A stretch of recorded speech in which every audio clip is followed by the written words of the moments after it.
হিন্দু ধর্মে দেবী পূজায় বলিদান প্রথা আজও চলছে। আমাদের আধুনিক মানসিকতায় অবশ্যই এটি মধ্যযুগীয় বর্বরতা বলে মনে হয়। অনেকে আবার নানা যুক্তি তুলে ধরেন, শাস্ত্রের দোহাই দেন। কিছু প্রশ্ন, কিছু তর্ক, যুক্তি ও প্রতিযুক্তির মাধ্যমে আসুন সিদ্ধান্তে পৌঁছানোর চেষ্টা করি। প্রথমেই বলি বৈদিক শাস্ত্রের কথা। হিন্দু বৈদিক শাস্ত্রে ব্রাহ্মণ্য যাগযজ্ঞ ক্রিয়াকর্মে বাস্তবে কোনো বলি প্রথা প্রকৃতপক্ষে ছিল না। ব্রাহ্মণ্য যজ্ঞে শাস্ত্রের অপব্যাখ্যা ও পরবর্তীকালের ধান্দাবাজি, এই দুয়ে মিলে বলি প্রথার উদ্ভব হয়। এই বক্তব্যের সমর্থনে আমি ব্যাখ্যাও দিচ্ছি। দর্শক প্লিজ মনোযোগ সহকারে শুনুন। প্রাচীন শাস্ত্র এমন গভীর অর্থবহ যে অতি নিষ্ঠা সহকারে নিবেদিত প্রাণ নিয়ে গভীরে না গেলে তার ব্যাখ্যা আর অপব্যাখ্যার পার্থক্য করা মুশকিল। এমনিতে আমি কোনো গভীর শাস্ত্রজ্ঞানী মোটেও নই, তবে এই লেখার প্রয়োজনে যে রিসার্চ ওয়ার্ক করেছি তার ফল বর্ণনা করছি এখানে। প্রথমেই একটি আর্ষ বাক্য উল্লেখ্য, ইয়াদৃশী ভাবনা যস্য সিদ্ধির ভবতি তাদৃশী, অর্থাৎ যে ব্যক্তির মনোভাব যেরকম সে সেই প্রকার অন্তিম ফল লাভ করে। সোজা কথায় আমরা যাকে বলি মতির গুণে গতি। প্রাচীন যুগে যখন বেদ ইত্যাদি শাস্ত্র রচিত হয় সেই কালে ব্রাহ্মণ ছিলেন জ্ঞান তপস্বী এবং অনাড়ম্বর ও নির্লোভ জীবন যাপন করতেন। সুতরাং যজ্ঞ নিবেদিত পশুর মাংস খাওয়ার নোলা তাদের ছিল না। এমনকি যজ্ঞকেই বলি বলা হতো, কারণ বলি কথাটির প্রধান অর্থ হলো ট্যাক্স বা ভাগ, যা দেবতাকে দেওয়া হতো।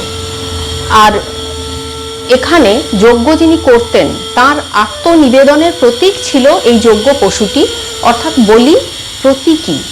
এখানে একটা কথা অবশ্যই বলা দরকার যে সমগ্র ভারতবাসী নিরামিষাশী ছিলেন এই অদ্ভুত দাবি আমি কখনোই করছি না। ক্ষত্রিয়রা তো আমিষভোজী ছিলেন। নিষাদ প্রভৃতি শিকারজীবী সম্প্রদায় সম্পূর্ণরূপে আমিষাশী ছিল। তবে ক্ষত্রিয়দের সাথে শিকারজীবীদের শিকার বা জীব হত্যা প্রক্রিয়ার একটা সুস্পষ্ট তফাৎ ছিল। ক্ষত্রিয়দের মৃগয়া বা অশ্বমেধের অনেক মরালস বা নীতি ছিল, যেমন গর্ভবতী পশুকে হত্যা করা হতো না, কোনো পশুর স্ত্রী পুরুষ জোড়ার একটিকে কখনো হত্যা করা হতো না, স্ত্রী অশ্বকে অশ্বমেধের জন্য কদাপি গ্রহণ করা হতো না ইত্যাদি। পক্ষান্তরে শিকারজীবীদের কোনো নিয়মকানুন ছিল না। আর ব্রাহ্মণরা কখনো পশু হত্যা করতেন না। এমনকি ব্রাহ্মণদের হাতে পশুবধ অশুভ বলে মনে করা হতো, এখনো হয়। অবশ্য এখন সত্যিকার ব্রাহ্মণ খুঁজে পাওয়া খুব মুশকিল। এরপর কিছু লোভী ব্রাহ্মণ শাস্ত্রের অপব্যাখ্যা দ্বারা ব্রাহ্মণদের মাংস ভোজনের পথ সুগম করবার জন্য বৈদিক শাস্ত্রের অপব্যাখ্যা করে অহিংস যজ্ঞেও বলি আমদানি করে। তবে ব্রাহ্মণদেরও যে সম্পূর্ণ নিরামিষাশী হতেই হবে তেমন কোনো বাধ্যবাধকতা কিন্তু ছিল না।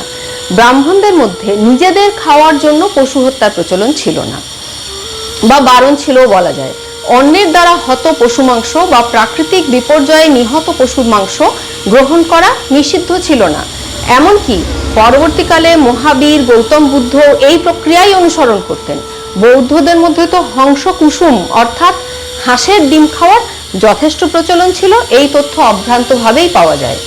সুতরাং ব্রাহ্মণ্য যজ্ঞ ছিল অহিংস যজ্ঞ। সেখানে বিধি অনুসারে বৃষের শরীর থেকে 3 থেকে 5 মাসা অর্থাৎ 3 থেকে 5 গ্রাম মাত্র চর্বি আহরণ করা হতো যজ্ঞে আহুতির জন্য। আর একটি হৃষ্টপুষ্ট বৃষকে যজ্ঞস্থলে নিয়ে এসে তার শরীর থেকে 4-5 গ্রাম মাত্র চর্বি আহরণ করে তাকে বিসর্জন অর্থাৎ ছেড়ে দেওয়ার কথাও শাস্ত্রে বলা হয়েছিল, কারণ বলিদান করলে তাকে ভক্ষণ করা হয়, তার আর বিসর্জন সম্ভব নয়।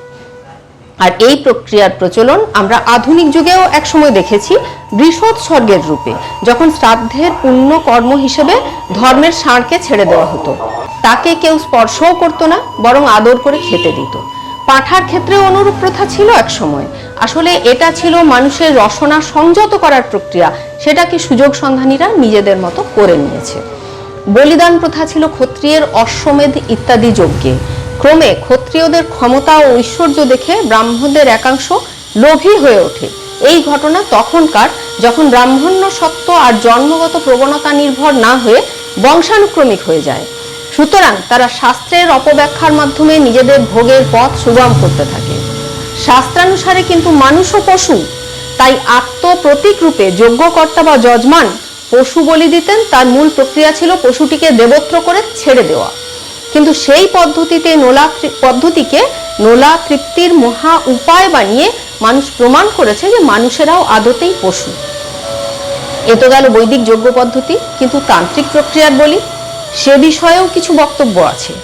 তন্ত্রে বলিদানের প্রয়োজনীয়তা বিষয়ে নানা মত শোনা যায়।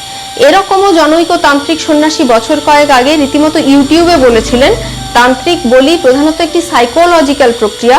বলি দেওয়ার নিয়ম হলো একটি মাটির পশু তৈরি করে তার মধ্যে প্রাণ প্রতিষ্ঠা করে তাকে বলি দেওয়া, এবং প্রকৃত জ্ঞানী গুরু শিষ্যের অন্তর্নিহিত প্রবণতা অনুসারে নির্ধারণ করে দেন যে সেই শিষ্য কোন প্রাণীর প্রতিকৃতি তৈরি করবে।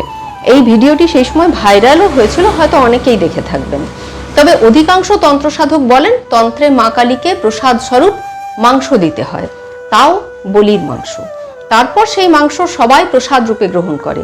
এখানে প্রশ্ন হলো, শাস্ত্রে তো নরবলিরও বিধান ছিল, কাপালিকারা এককালে নরবলি দিতেন।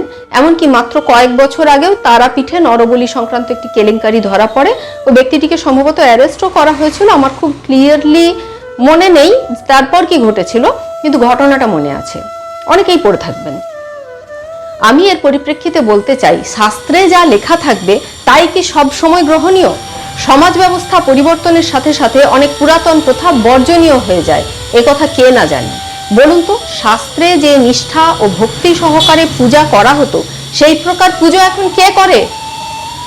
আমাদের নিষ্ঠা, কর্তব্য, আচার আচরণ, আত্মোৎসর্গের মাধ্যমে যে ঈশ্বর পূজা, যা বাস্তবে দৈনন্দিন জীবনে প্রতিদিন পালনীয়, নিত্য জীবনচর্যার মাধ্যমে পালনীয়, তা কি আজ আমরা করি?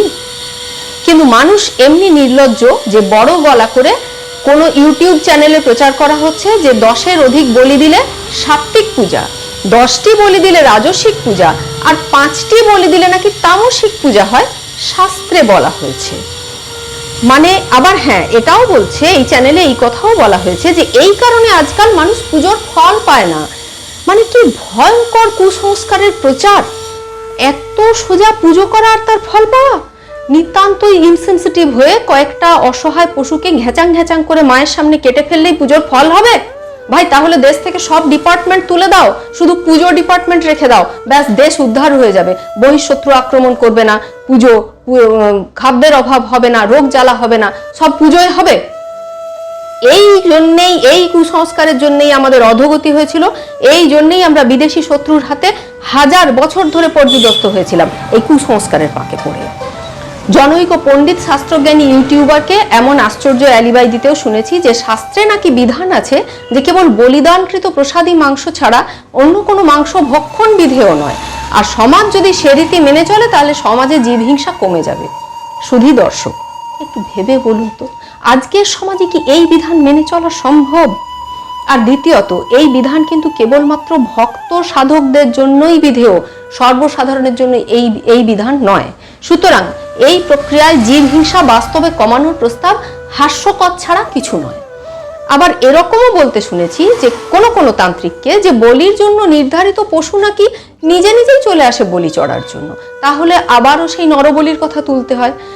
এইভাবে এই সব কথা তো তাহলে মানুষের জন্যও সত্যি, কারণ মানুষও তো প্রকৃতির হাতে তৈরি করা এক অপেক্ষাকৃত বুদ্ধিমান পশু ছাড়া আর কিছুই নয়। তাহলে কি মা বেছে নিলেন বলে মায়ের কাছে বলি দেওয়া বৈধ হয়ে যাবে?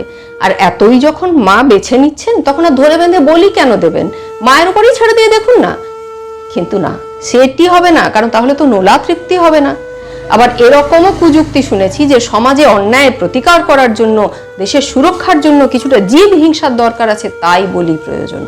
এর চেয়ে হাস্যকর যুক্তি আর কি হতে পারে? আরে ভাই, একটা অসহায় প্রাণীকে সবাই মিলে ধরে বেঁধে বলি দেওয়া আর প্রশিক্ষিত শত্রু সেনার সামনে দাঁড়িয়ে তাদের আক্রমণের প্রত্যুত্তর দেওয়ার মধ্যে কি আসমান জমিন তফাৎ নেই? সেটা কি ভেবে বলছেন যারা বলছেন? একটা কাপুরুষতা আর অন্যটা বীরত্ব, একটা লোভ অন্যটা আত্মোৎসর্গ। একটু ভাবুন। আমি জানি এত যুক্তি সত্ত্বেও বলি হবে, কোরবানি হবে। ও হ্যাঁ, আরো একটা কথা, অনেকে আবার বলেন বলি নিয়ে আপত্তি, কেন কোরবানি নিয়ে আপত্তি করেন না? কে বললো করা হয় না? আমিই তো করি। আরে আমাদের প্রয়াত অভিনেতা ইরফান খানকে আপনারা নিশ্চয়ই এত জলদি ভুলে যাননি। উনি তো তীব্র আপত্তি করে বলেছিলেন যে নিজের সবচেয়ে প্রিয় জিনিস যদি কোরবানি দিতে চান বিধি অনুসারে, তাহলে নিজের হাতের কোড়ে আঙুলটাকে কোরবানিতে চড়ান তো দেখি।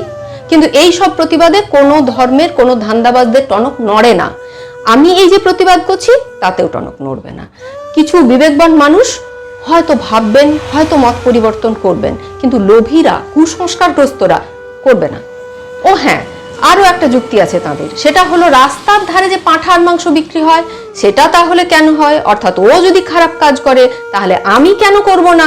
এই প্রতিযোগিতা কিন্তু ভালো কাজে করে দেখার সৌভাগ্য আমাদের প্রায়ই হয় না। যাই হোক, রাস্তার ধারে সেই নৃশংস হত্যাকেও সমর্থন করা যায় না।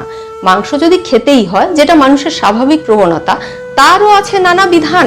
যেমন প্রাচীন ভারতের ক্ষত্রিয়ের মৃগয়াতে ছিল, আধুনিক যুগে তো মৃগয়া হয় না, তবে মাংস কাটা বা জীব হত্যার বিধান আছে কিছু, যেগুলি যথেষ্ট বিজ্ঞানসম্মত এবং যুগের সাপেক্ষে যুক্তিযুক্ত। আসুন দেখে নিই সেগুলি কি প্রকার। প্রথম এবং প্রধান নির্দেশ, স্টানিং করার প্রচলন হোক আমাদের দেশেও স্লটারিং এর আগে। এই প্রক্রিয়ায় মেকানিক্যাল বা ইলেকট্রিক্যাল বা অ্যানাস্থেটিক পদ্ধতিতে স্টানিং করা হোক। এটা এদেশের আইনেই আছে, তবে আর 5টা আইনের মতোই এটাকেও মানা হয় না। স্টানিং হচ্ছে একটা প্রক্রিয়া যার মধ্যে স্লটারিং এর আগে পশুটির সেন্ট্রাল নার্ভাস সিস্টেমটিকে অবশ করে দেওয়া হয় এবং তারপরেই পশুটিকে হত্যা করলে সে কোনো প্রকার পেইন অনুভব করতে পারে না। ফলে তার অ্যাড্রিনালিন হরমোন ক্ষরণ হয় না বা সামান্য হয়, এর ফলে সেই মাংস আমাদের জন্য অনেক সুরক্ষিত হয়। এখানে বলে দেওয়া দরকার যে ওই ভয়ে কম্পমান যন্ত্রণাকাতর পশুর মাংসে কিন্তু প্রচুর পরিমাণে অ্যাড্রিনালিন থাকে, যেটা আমাদের জন্য সুরক্ষিত নয়। যাই হোক, দ্বিতীয় পয়েন্ট, একটি পশুর চোখের সামনে অন্য পশুকে কাটা নিষিদ্ধ করা দরকার। এরও কারণ বৈজ্ঞানিকভাবে ওই একই, অ্যাড্রিনালিনের ক্ষরণ কমানো। আর মানবিক কারণটুকু আশা করি ব্যাখ্যা করার প্রয়োজন নেই। তৃতীয়ত, বলির বা স্টানিং এর পূর্ব মুহূর্ত অবধি পশুগুলিকে পর্যাপ্ত খাদ্য, জল ও শেল্টার দিয়ে ভালোভাবে রাখা। বলি বা স্লটারিং উভয় ক্ষেত্রেই অন্তত এই কটা নিয়ম মেনে চললে আশা করি মা কালী বা মা দুর্গা অন্তত অসন্তুষ্ট হয়ে পূজা প্রত্যাখ্যান করবেন না, বরং মা জগদ্ধাত্রী রূপিণী দেবী প্রসন্না হবেন।